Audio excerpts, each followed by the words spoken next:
கொண்டமைக்கு நம்மோட அரசியல் விமர்சகர் வழக்குரைஞர் அக்னீஸ்வரன் இணைந்திருக்கிறார்.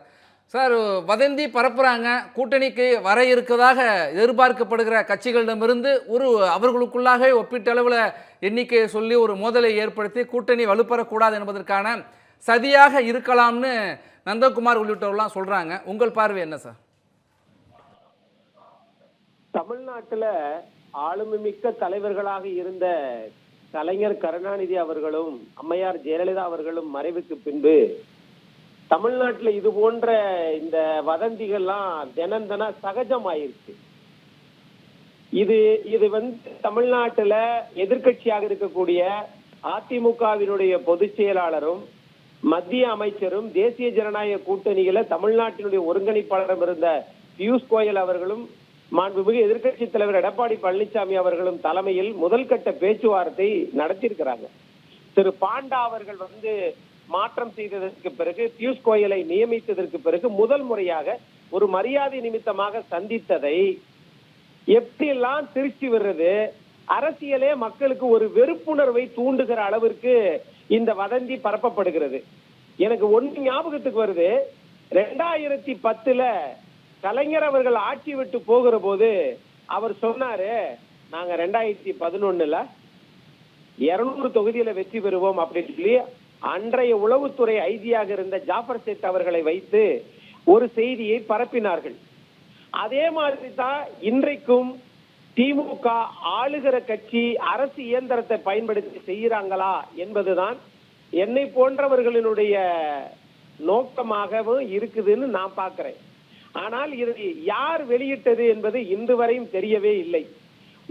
இன்னொருத்தவங்க ஒரு கூட்டணி ஒண்ணு சேர்ந்துட கூடாதுன்றதுல தெளிவாக இருக்குவதற்கு ஒரு குருவி கூட்டில் குண்டு வைப்பதை போல ஒரு கட்சியை இன்னும் ஒண்ணு சேர்ந்துட்டா நமக்கு அது ஒரு பலவீனத்தை கொடுத்துரும்ன்றதுனால செய்வதாக கூட இருக்கலாம்.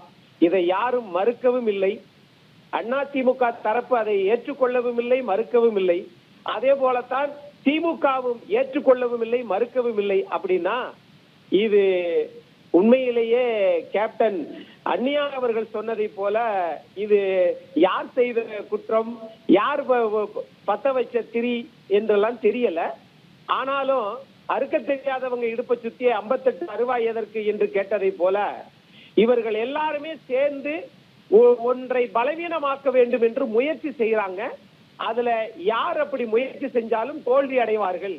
இன்னும் கூட்டணியே இன்னும் தெளிவாகல மீன்ஸ் பாரதிய ஜனதா அதிமுக பல்வேறு கட்சிகள் இருந்தாலும் கூட இன்னும் அது முடிவான நிலைக்கு வராத போது இதுக்கே இந்த நிலைமைனா முடிவாயிருச்சுன்னா இன்னும் இதை விட நிறைய வதந்தி எல்லாம் பரப்புவாங்க. மக்கள் அதை நம்ப தயாராக இல்லை. ஃபேக் செக்கிங் என்று சொல்லக்கூடிய தமிழக அரசு ஒருத்தங்களை நியமிச்சிருக்கல. இந்த செய்தியை நான் தமிழ்நாட்டுடைய மாண்புமிகு முதலமைச்சர் அவர்களுக்கும் துணை முதலமைச்சருக்கும் வைக்கக்கூடிய வேண்டுகோள், அரசியல் இந்த அளவுக்கு ரொம்ப தரம் தாழ்ந்து போவதை நிறுத்த வேண்டும் என்றால் இந்த செய்தியை பரப்பியது யார் என்று முதலமைச்சர் சொல்லுவாரேயானால் அது உண்மை என்னன்னு வெளியே தெரிய வரும். அது வரைக்கும் நம்ம இது போன்ற விஷயங்கள் 2 நாளா நம்ம தீனி போட்டு வளர்த்துக்கிட்டு இருக்கிறாங்க. அது ஜனநாயகத்துக்கு நல்லதல்ல அப்படிங்கறதா சார் நான் பாக்குறேன். உங்கள் கருத்துக்களை பகிர்ந்து கொண்டமைக்கு நம்மோட அரசியல் விமர்சகர் நந்தகுமார் இணைந்திருக்கிறார். சார், தேமுதிக, அம்மா மக்கள் முன்னேற்ற கழகம், அதே போல ஓபிஎஸ் அணி குறித்து வருகிற அவர்கள் இந்த இடங்கள்லாம் எண்ணிக்கையோடு கூட்டணியில் சேர்ந்துட்டாங்க. இந்த எண்ணிக்கையிலே வரைக்கும் ஒரே மாதிரி பல்வேறு ஊடகங்களில் வர்ற செய்தியினுடைய பின்னணி என்ன? இப்போ அந்த கூட்டணிக்குள்ள அந்த கட்சிகளை இருக்கவோ அல்லது விலக்கவோ விரும்புகிற ஏதோ ஒரு சக்தி இதை செய்தா அப்படிங்கிற கேள்விகள்லாம் சந்தேகங்களை முன்வைக்கிறாங்க. உங்கள் பார்வை என்ன சார்? இல்ல, இப்போ இது இன்னைக்கு அதிமுக பாரதிய ஜனதா கூட்டணியினுடைய அதிகாரப்பூர்வ அறிவிப்பா இருந்தா அவங்க பிரஸ் ரிப்போர்ட்டே கொடுத்திருப்பாங்க. எல்லாத்துக்கும் நாங்க என்ன பேசணும் ஏது பேசணும்னு சொல்லிட்டு கொடுத்திருப்பாங்க. அதே மாதிரி எடப்பாடி அவர்கள் பியூஷ் கோயல் பத்திரிகையாளரையும் சந்திக்கிறாங்க. சந்திக்கும் போது இது அரசியல் கள நிலவரம் இப்ப தமிழ்நாட்டுல எப்படி இருக்கு, மக்கள் என்ன ஓட்டங்கள் எப்படி இருக்கு, ஆன்டி இன்கம்பன்ஸ் எப்படி இருக்கு, அதை பத்தி நாங்க விவாதிச்சோம். யாருக்கு எத்தனை சீட்டுங்கிறத நாங்க விவாதிக்கலைங்கிறத தெளிவா சொல்றாரு. நயினார் நாகேந்திரன் கூட அவருடைய பிரஸ் மீட்லயும் அதை தெளிவுபடுத்துறாரு. அப்போ அதிமுக சைட்ல இருந்து இந்த தகவல் வந்து கசியப்பட்டிருக்குமானா பட்டிருக்காது. என்ன காரணம்னு கேட்டீங்கன்னா, அவங்க கூட்டணியில் இருக்கக்கூடிய எந்தெந்த கட்சியெல்லாம் இப்ப அவங்க பக்கம் வரணும்னு நினைக்கிறாங்களோ, இப்போ உதாரணத்துக்கு வந்து பிரேமலதா அம்மையார் அவர்களே இன்னைக்கு கோபப்பட்டு சாபம் ஓடுற அளவுக்கு இன்னைக்கு பிரஸ் மீட் கொடுக்குறாங்கன்னா, அந்த மாதிரி ஒரு கூட்டணிக்கு வந்தா பரவாயில்லன்னு நினைக்கக்கூடிய கட்சிகளை அவங்க கோபப்படுத்தணும், இல்ல வந்து இடையூறு பண்ணி பார்க்கணுங்கிறத அதிமுக கூட்டணியில் இருக்கிற யாருமே நினைக்க மாட்டாங்க. அப்ப பார்க்கும்போது இந்த அதிமுக கூட்டணி கட்சிக்குள்ளார இந்த மாதிரி ஒரு முட்டல் மோதலை, ஒரு குழப்பத்தை உண்டு பண்றது யாருக்கு லாபம் கொடுக்கும் அப்படின்னு பார்க்கும்போது அதை பட்டவர்த்தனமாவே தெரியும். எதிரணியில இருக்கக்கூடியவங்க தான் அதை செய்வாங்க. அப்ப வதந்தினா கூட வதந்தி வந்து ஒவ்வொரு இடத்துலயும் ஒவ்வொரு மாதிரி பேசப்பட்டுச்சுன்னா பரவாயில்ல. ஒரே மாதிரி நம்பரு எல்லா செய்திக்கு தொலைக்காட்சிகள்லயும் வருது, பிரிண்ட் மீடியாலையும் வருது, நம்பர் மாறாம வருது, செய்திகள் அப்படியே வருதுங்கும் போது இந்த வதந்திய கூட வந்து ஒரு ரிட்டன் டாக்குமெண்டா ரிப்போர்ட்டா எல்லாத்துக்கும் ஒரே மாதிரி யூனிஃபார்மா இந்த வதந்திய பதவி இருக்காங்க பரப்பி இருக்காங்கன்னு தான் நம்மளால பார்க்க முடியுது. ஏன்னா இன்னைக்கு பாட்டாளி மக்கள் கட்சிக்கு 23 சீட்டு, பாரதிய ஜனதாக்கு 23 சீட்டு அப்படின்லாம் சொல்லி பண்ணும்போது இன்னைக்கு பாட்டாளி மக்கள் கட்சின்னா இன்னைக்கு அது 2 பட்டு நிக்குது. அப்ப இன்னைக்கு இந்த பாட்டாளி மக்கள் கட்சிக்கு இந்த 23னா எந்த கட்சிக்கு போகுங்கிறது யாருக்கும் தெரியாது. அப்ப இந்த 2 ஃபேக்ஷன் இங்க வரப்போகுதா, இல்ல ஒரு ஃபேக்ஷன் இங்க வரப்போகுதா, இன்னும் எந்த கட்சிகள்லாம் வந்து கூட்டணிக்கு வரப்போகுது? ஏன்னா போன தடவை வந்து ஜான் பாண்டியன் இருந்தாரு, சீதரவாண்டியார் இருந்தாரு, சேதுராமன், ஜெகன்மூர்த்தி, தனபாலன் இவங்கெல்லாம் இருந்தாங்க. அவங்கள பத்தி எல்லாம் வந்து இந்த 4 பேர்த்துக்குமே 5 பேர்த்துக்குமே 5 சீட்டு கொடுத்திருந்தாங்க. இப்ப அவங்க எல்லாம் எங்க இருக்க போறாங்க, அவங்களுக்கு உண்டான சீட்டுகள் என்னன்னு நமக்கு தெரியல. போன தடவை இதுக்கு நம்ம ஜி.கே. வாசன் அவர்களுக்கு வந்து பாத்தீங்கன்னாக்கா 6 சீட் கொடுத்திருந்தாங்க. இப்ப அந்த வதந்தியில வரக்கூடியது வந்து G K. Vasan, IGK, AC Shanmugam 3 பேர்த்துக்கும் தலா ஒரு சீட்டுங்கிற மாதிரி 3 சீட்டு.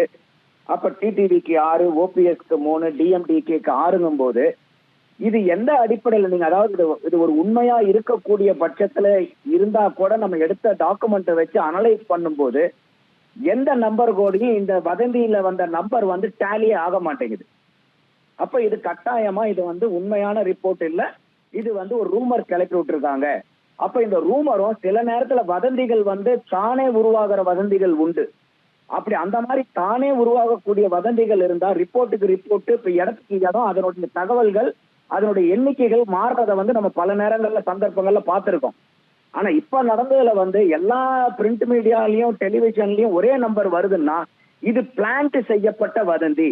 அப்ப இன்னைக்கு அதிமுகவுடைய கூட்டணி வலுப்பெற்று அது வந்து யாருக்கு பாதகமா முடியும்னு நினைக்கிறாங்களோ, இப்ப ஆளுங்கட்சியில இருந்தே கூட இந்த வதந்தியை கிளப்பி விட்டுருக்கலாம்.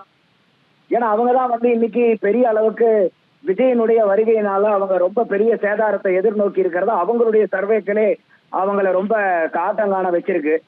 அப்ப இந்த மாதிரி எதிரணியில இருக்கக்கூடிய அதிமுக கூட்டணியும் பலமாகாம இருந்துச்சுன்னா நமக்கு கொஞ்சம் சாதகமா இருக்குமேன்னு கூட இந்த மாதிரி வந்து ஒரு வதந்தியை வந்து பிளான் பண்ணிருக்கலாமே. அப்போ இது வந்து அதிகாரப்பூர்வமான செய்தி. ஏன்னா இன்னைக்கு வரைக்கும் எந்த கட்சி இன்னைக்கு என்டிஏ கூட்டணிக்குள்ளார இருக்குதுங்கிறத யாருமே சொல்லல. பாரதிய ஜனதா இருக்குது, அதிமுக இருக்குது. இப்ப கூட சமீபத்துல நம்ம தமிழறிவன் மணி ஐயா வந்து ஜி.கே. வாசன் கூட தமிழ் மாநில காங்கிரஸ கூட போய் ஐக்கியமும் ஆயிருக்காரு. சோ அப்ப வந்து போன தடவை வந்து இருக்கிறத விட இந்த தடவை ஒரு சீட்டுக்கு அவங்களுக்கு வந்து இருக்குமா? அப்ப இதெல்லாம் வந்து நிறைய பார்க்க வேண்டியது இருக்கு. அதிமுகவுக்கு 170 சீட்டு ஓகே, அது கூட ஏன்னா போன தடவை 179 சீட்ல நின்னாங்க அவங்க. இந்த தடவை 170 சீட்டுங்கிறாங்க. பட் இப்ப நிறைய கட்சிகளை வந்து அவங்க உள்ளார கொண்டு வர வேண்டிய சூழ்நிலை இருக்கு. பாரதிய ஜனதாக்கு போன தடவை 2021 20 கொடுத்தாங்க. இந்த தடவை வதந்தியில பிளான்ட் பண்ண வதந்தியில 23. அப்போ இதெல்லாம் நம்பர் பார்க்கும்போது என்ன அப்பட்டமா என்ன தெரியுதுன்னா, இந்த கூட்டணிக்கு வரக்கூடிய கட்சிகள் பாரதிய ஜனதா உட்பட அத்தனை கட்சிகளையுமே ரொம்ப அண்டர் எஸ்டிமேட் பண்ணி அவங்களை சிறுமைப்படுத்துற அளவுக்கு நம்பர் கொடுத்தா இன்னைக்கு அந்த கூட்டணியில் இருக்கக்கூடிய கட்சிகள் கோபப்பட்டு ஆவேசப்பட்டு, இப்ப பிரேமலதா அம்மையார் எப்படி பேசினாங்க பாருங்க, அது உண்மை. ஒரு பக்கம் இந்த மாதிரி வதந்தி கிளப்பக்கூடிய மீடியாவை வந்து கண்டனம் தெரிவிக்கிறேன்னு சொல்லிட்டு அதுக்கு முன்னாடி வார்த்தைகள் வந்து இந்த மாதிரி செய்யக்கூடிய கட்சிகளே வந்து தேஞ்சுக்கிட்டு வர காலம் ஆயிடுச்சுன்னு சாபம் விடுற அளவுக்கும் பேசுறாங்க. அப்போ இந்த மாதிரி வதந்திய கிளப்பினவங்களுடைய எண்ணங்களுக்கு இவங்க ஆளாக கூடாது. இந்த கூட்டணியில் இருக்கக்கூடியவங்க அதை ரொம்ப மெச்சூர்டா அவங்க ஹேண்டில் பண்ணணும். நன்றி. உங்கள் கருத்துக்களை பகிர்ந்து கொண்டமைக்கு மதுரை மக்களே, மதுரை சிட்டிக்குள்ள அதுவும் உங்க பட்ஜெட்குள்ளேயே பிளாட் வாங்கணுங்கிற கனவு இப்போ கைகூடி வந்தாச்சு. மதுரையின் முதல் ப்ராஜெக்டில் ரோட்டுக்கு காசு இல்லாததால் 72 மணி நேரத்தில் 533 மனைகள் விற்கப்பட்டன. மீண்டும் ரோட்டுக்கு காசு இல்லாமல் பிரீமியம் வில்லா மனைகளை மதுரை வேலம்மாள் மருத்துவக் கல்லூரி அருகில் அறிமுகப்படுத்துகிறோம். Launching G Square Valley Crest, Madurai Velammal medical college அருகில். Early bird price RERA approved villa plots வெறும் 9.9 lakhs %. சிட்டிக்குள்ள பிளாட் உங்க கனவு வீட்டுக்கான perfect spot. For bookings call